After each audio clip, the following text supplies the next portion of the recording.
ఆచి chicken masala. YCP number 2 leader చుట్టూ ఉచ్చు బిగిస్తోందా? మదనపల్లి ఫైళ్ల దహనం కేసు వైసీపీ మాజీ మంత్రి దగ్గరకు చేరుతోందా? ఈ కేసులో మాజీ మంత్రి ప్రధాన అనుచరులు అరెస్టు కావడంతో తదుపరి అరెస్ట్ ఆ మాజీ మంత్రినే అనే చర్చ జరుగుతోందా? అటు ఈ కేసు మెడకు చుట్టుకుంటుందన్న టెన్షన్ తోనే ఆ నేత సైలెంట్ అయ్యారా?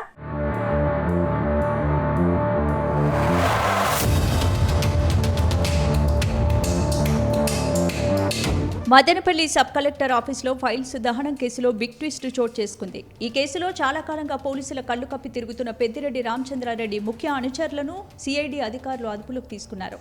వీరిద్దరు బెంగళూరు నుండి ఆంధ్రప్రదేశ్లోకి వస్తుండగా ఒక టోల్ ప్లాజా దగ్గర సిఐడికి దొరికిపోయారు. సిఐడి అధికారులు పక్కా సమాచారంతో మాట వేసి మరీ వీరిని అదుపులోకి తీసుకున్నారు. గతంలో వీరిని పట్టుకోవడానికి ప్రయత్నించినప్పుడు వైసీపీ నాయకులు అడ్డుకున్నారనే ఆరోపణలున్నాయి. కానీ ఈసారి మాత్రం అధికారులు చాలా చాకచక్యంగా వ్యవహరించారు. అయితే అరెస్ట్ అయిన ఇద్దరు మాజీ మంత్రి పెద్దిరెడ్డి రామచంద్రారెడ్డికి అనుచరులు కావడంతో ఇప్పుడు విచారణ మొత్తం మాజీ మంత్రి మెడకు చుట్టుకుంటుందనే అవకాశం ఉందనే ప్రచారం సాగుతోంది.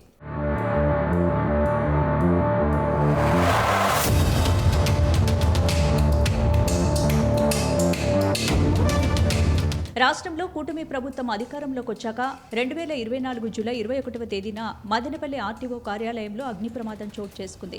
ఈ ఘటన అప్పట్లో రాష్ట్ర వ్యాప్తంగా సంచలనం రేపింది. ఈ ఘటనలో ముఖ్యమైన పలు రెవెన్యూ ఫైల్స్ కాలిపోయాయి.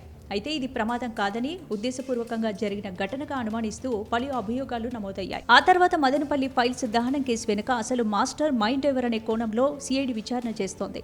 అటవీ భూముల ఆక్రమణలు, అలాగే ప్రభుత్వ భూముల అక్రమ రిజిస్ట్రేషన్లకు సంబంధించిన ఆధారాలను నాశనం చేయడానికి ఈ ఫైల్స్ తగలబెట్టారనే ఆరోపణలున్నాయి. ఇప్పుడు పట్టుబడిన అనుచరులు నోరు విప్పితే పెద్దిరెడ్డి రామచంద్రారెడ్డి చేసిన అక్రమాలన్నీ బయటపడే అవకాశం ఉంది. ఇప్పటికే ఆయన కుమారుడు మిథున్ రెడ్డి లిక్కర్ స్కామ్ కేసులో ఇబ్బందులు ఎదుర్కొంటున్నారు. ఆ కేసులో వచ్చిన డబ్బు పెద్దిరెడ్డి కంపెనీలో మళ్లినట్లు కూడా సిఐడి అనుమానిస్తోంది. అయితే పెద్దిరెడ్డి అనుచరులను కస్టడీలోకి తీసుకుని విచారిస్తే ఈ కుట్ర వెనుక ఉన్న అదృశ్య హస్తం ఎవరిది, ఎవరి ఆదేశాల మేరకు ఈ ఫైళ్లకు నిప్పు పెట్టారు అనే నిజాలు బయటకొచ్చే అవకాశం ఉందంటున్నారు.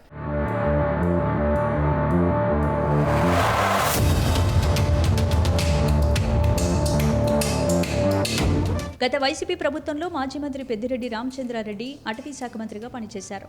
వైసీపీలో నెంబర్ 2 లీడర్గా కొనసాగారు. అప్పట్లో చిత్తూరు జిల్లాలో పెద్దిరెడ్డి రాజ్యాంగమే నడిచిందనే టాక్ కూడా ఉంది. అందుకే ఆయన పెద్ద ఎత్తున అటవీ భూములు ఆక్రమించారనే ఆరోపణలున్నాయి. అప్పుడే మంగళంపేట అడవి మధ్యలో పెద్దిరెడ్డికి భూములు ఎలా వచ్చాయనే ప్రశ్నలు వచ్చాయి.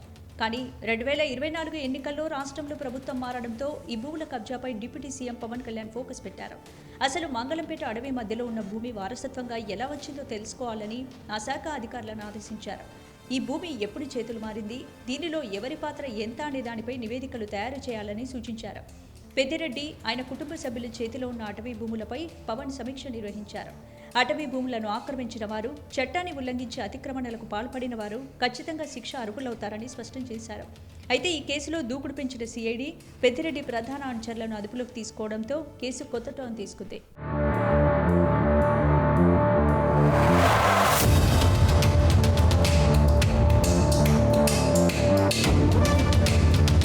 మొత్తం మీద ఈ పరిస్థితులు చూస్తుంటే పెద్దిరెడ్డి రామచంద్రారెడ్డికి టైం దగ్గర పడినట్లు కనిపిస్తోంది. ఈ కేసులో నిందితులు విచారణలో నోరు విప్పితే పెద్దిరెడ్డి కుటుంబానికి లేదా ఇతర కీలక నేతలకి కేసులో చిక్కులు తప్పవని రాజకీయ వర్గాలు భావిస్తున్నాయి. అయితే ఈ అరెస్టుల వెనుక సొంత పార్టీలోనే ఆయన్ను ఇష్టపడని కొందరు నాయకులు ఈ సమాచారాన్ని అధికారులకు చేరవేస్తున్నారనే ఒక టాక్ నడుస్తోంది. ఏ క్షణమైనా పెద్దిరెడ్డి అరెస్ట్ అయ్యే అవకాశం ఉందని రాజకీయ విశ్లేషకులు భావిస్తున్నారు. గతంలో ఆయన కుమారుడు జైల్లో ఉన్నప్పుడు అన్యాయంగా అరెస్ట్ చేశారని గొడవ చేసిన పెద్దిరెడ్డి ఇప్పుడు తనే జైలుకెళ్లాల్సిన పరిస్థితి వస్తుందేమోనని జిల్లా అంతా చర్చించుకుంటున్నారు. ఈ అరెస్టులతో మదనపల్లి ఫైల్స్ దహనం కేసులో మరిన్ని నిజాలు త్వరలోనే వెలుగులోకి వస్తాయని సిఐడి అధికారులు చెబుతున్నారు.